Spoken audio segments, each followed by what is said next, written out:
네, 어제 하루 종일 눈과 코가 따끔거리셨을 겁니다. 날씨는 제법 포근해졌는데 불청객 미세먼지 때문에 답답합니다. 오늘 오전까지는 전국에서 공기가 탁할 것이라는 예보인데요. 출근길 마스크 준비하시는 게 좋겠습니다. 김재훈 기자의 보도입니다. 화창했던 하늘이 온통 잿빛 먼지로 뒤덮였습니다. 서울 광화문 광장 뒤 북악산은 종일 뿌옇게 보입니다. 포근해진 날씨에 시민들의 옷차림은 가벼워졌지만 미세먼지 탓에 마스크를 써 되레 답답합니다. 날씨는 너무 좋은데 미세먼지 때문에 너무 뿌예요. 그래서 공기가 좀 깨끗해졌으면 좋겠어요. 완연한 봄 날씨를 만끽할 새도 없이 불청객 미세먼지가 기승을 부리고 있습니다. 서울과 경기, 전북에서는 초미세먼지 농도가 평소의 4배에서 5배까지 치솟으면서 주의보까지 내려지기도 했습니다. 환경과학원은 안개의 오염물질이 뒤엉킨 데다 기류가 정체되면서 먼지 농도가 크게 올랐다고 분석했습니다. 또 중국의 오염물질군이 한반도 북서쪽에 위치한 반면 우리나라는 남서풍이 불어와 이번 미세먼지는 국내 영향이 더 크다고 밝혔습니다. 구름의 영향으로 대기 확산이 원활하게 이루어지지 못하면서 대기 정체가 가중되어서 고농도 현상이 지속된 걸로 보입니다. 오늘도 오전까지 전국 대부분 지역에서 공기가 탁하겠습니다. 특히 건강에 더 해로운 초미세먼지 농도가 높을 것으로 보여 호흡기 환자는 각별한 주의가 필요합니다. 환경과학원은 오후부터 공기 확산이 원활해지면서 먼지가 차츰 해소될 것으로 내다봤습니다. 연합뉴스TV 김재훈입니다. 정의용 청와대 국가안보실장이 시진핑 중국 국가주석을 만나 방북 방미 결과를 설명했습니다. 시 주석은 남북 정상회담은 물론 북미 대화도 지지한다고 밝혔고 정 실장은 시 주석에게 한국을 국빈 방문해달라는 문재인 대통령의 뜻을 전했습니다. 베이징에서 심재훈 특파원의 보도입니다. 정의용 청와대 국가안보실장이 시진핑 중국 국가주석을 예방했습니다. 오는 4월과 5월에 잇따라 열릴 남북 및 북미 정상회담 결정 과정은 물론 방북 방미 결과를 설명하고 중국 측의 협조를 구하기 위해서입니다. 시 주석은 이 자리에서 한중 관계를 중시하고 있음을 강조했습니다. 문재인 대통령이 특사를 중국에 파견해 소통하는 것은 중한 관계에 대한 중시를 보여준 것이라면서 이를 높이 평가한다고 말했습니다. 그러면서 중국도 마찬가지로 중한 관계 발전을 중요시하고 있다면서 정치적 소통을 강화하고 예민한 문제를 적절히 처리함으로써 중한 관계를 안정적이고 건강하게 발전할 수 있도록 추진하길 바란다고 덧붙였습니다. 시 주석은 이어 한국의 노력으로 한반도 정세 전반에서 큰 진전이 이루어지고 북미 간에 긴밀한 대화가 이루어지게 된 것을 기쁘게 평가한다면서 북미 대화와 남북 정상회담을 적극 지지할 것이라고 밝혔습니다. 이에 대해 정의용 실장은 문 대통령이 가까운 시일 내 한국을 국빈 방문해달라고 시 주석에게 재차 부탁하라고 했다고 밝혔습니다. 정 실장은 남북한 문제는 직접 당사자인 남북 간에 주도적으로 대화를 통해 해결해야 한다는 원칙을 중국에서 일관되게 제시해 준 것이 큰 기여를 했다고 언급했습니다.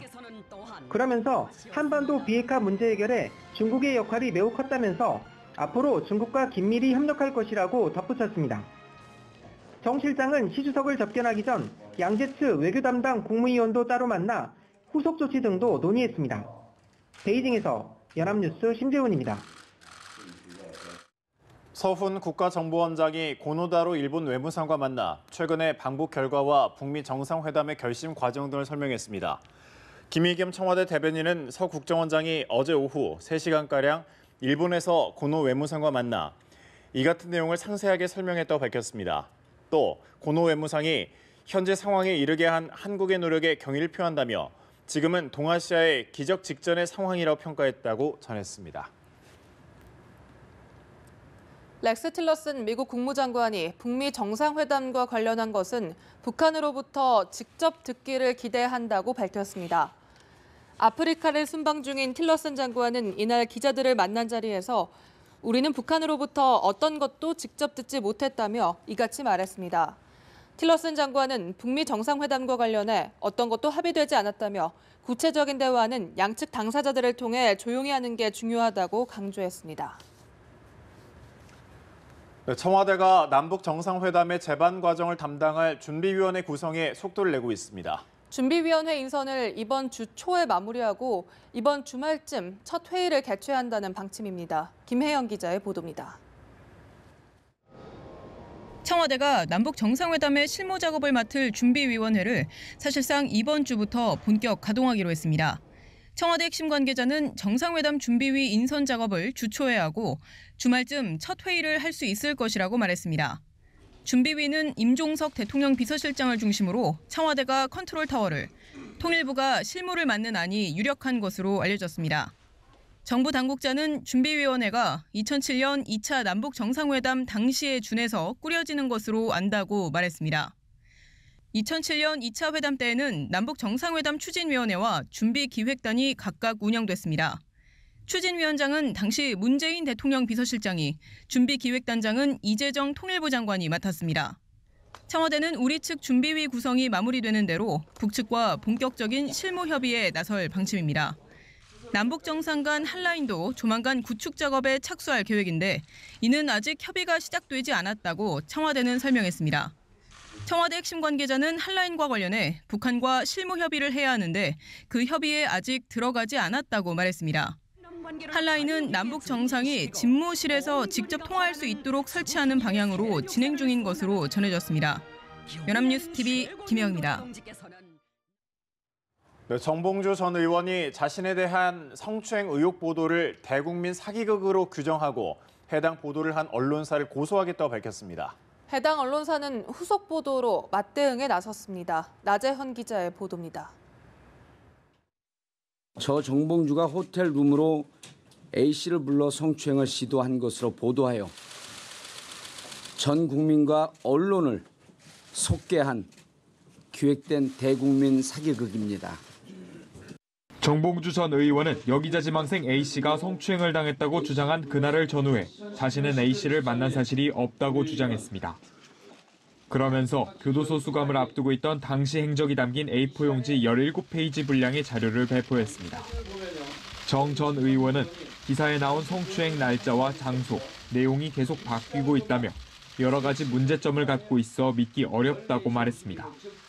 그러자 프레시아는 정 전 의원이 당시 성추행 장소로 지목된 호텔에 갔었다는 증언을 담은 후속 보도로 대응에 나섰습니다.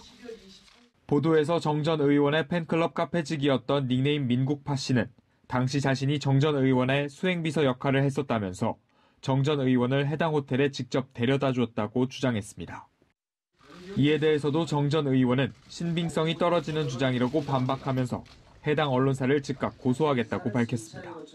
서울시장 선거 출마 입장에도 변함이 없다고 밝혔습니다. 하루 종일 내리바이가 있는데 경호는 또 의료 기록에 1시하고 딱 찍혀 있어요.